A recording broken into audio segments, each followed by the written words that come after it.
Okay, I'm doing another review, and I'm going to actually do a review of a comic that's not DC or Marvel again.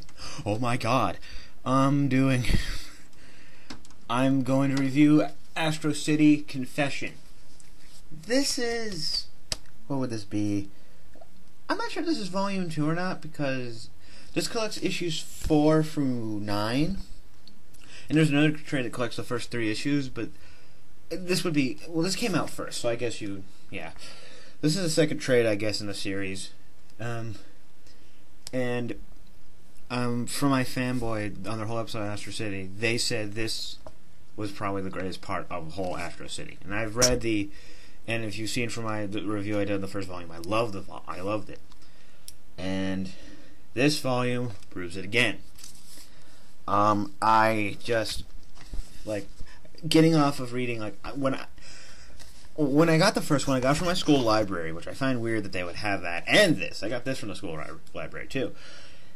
That they had it, so when I had it, I was like, here's pretty good, so I'll enjoy it, because I love Curb Music. From what I've read some good Curb Music stuff, and I've read the Astro City stuff that's come out recently in issues, but that's on tangent. That's just me babbling.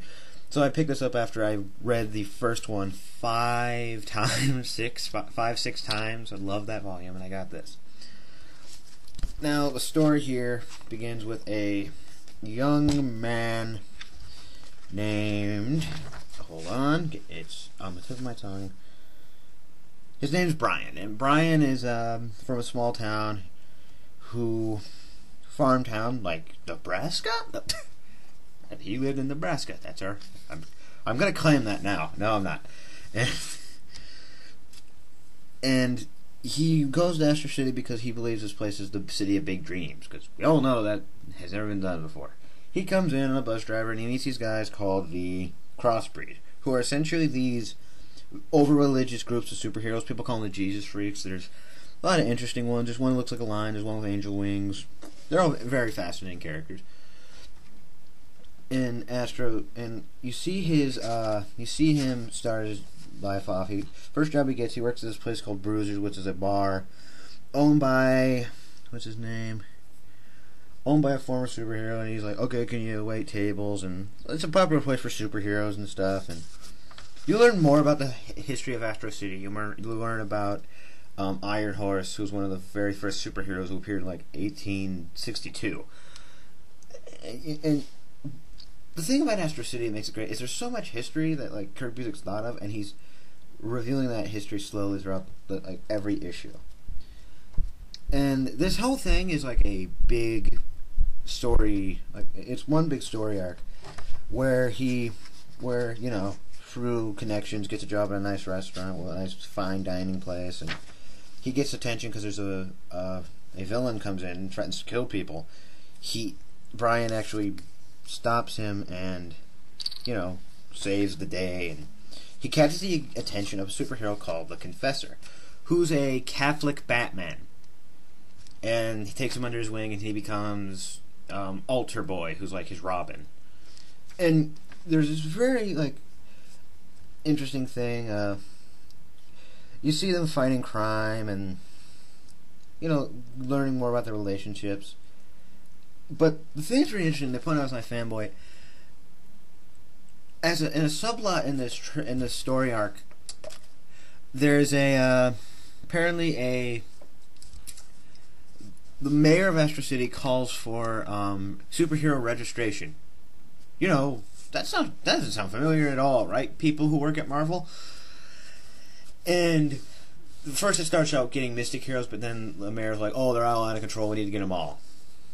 So that happens. And then it turns out the mayor, now sorry for the big spoiler here, the mayor is a part of the shape-shifting alien task force. So let me just reiterate. They did, basically, Astro City, they did Civil War and Secret Invasion in 5 issues. 6 issues. And they're subplots. It's a subplot. God, and it's so good here. That has to be a sign. And you learn because Brian slowly realizes that the Confessor is different. He's very kept to himself. He's never around during the day, and he sneaks up on him. How knowing! And you find out he's a vampire, which is awesome. He's a Catholic Batman, and everyone knows if many badasses in history and in fiction are Catholic, they beat you down. They have no guilt.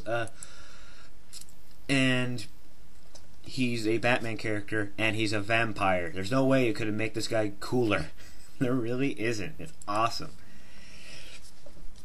So, you see him go for this whole thing. Eventually, he does die, sacrificing his life to protect, something, to stop an evil villain. And you learn about his history. In the 1800s, he was a priest, and he was turned into a vampire, and he decided to live his life as a priest. And at the end, you find the story takes place in 1997, and you flash forward into year 2001. Brian has taken on the identity of the Confessor, which is awesome. It's just pure sweet. And there's also another story in here that involves the Hanged Man, who's a famous hero in Astro City, who lives in Shadow Hill, which is kind of this part of this district where it's kind of a lot of weird, creepy stuff happens there. And there's this man who dreams about this woman he swore he's never met before. But he can't remember why he has such vivid memories of her. He thought they were just dreams, but he slowly realized, they seem so real to him, though he knows he's never met this person. Then the Hangman comes. And what you find out is apparently this supervillain tried to change time to erase the existence of all superheroes. And that caused this giant time war, this giant time conundrum, where people started fading away, people died, and were ridden out of time. And he feels so bad because the woman he keeps seeing in the dreams, this person, was his wife, who was killed and wiped out of history. And it's a blow. It's a hit to the heart. And the Hangman gives him an option of, I can let you forget her existence, but he chooses to keep her in his memory because he knows he loved her. That was just touching right here. I thought that was a beautiful scene,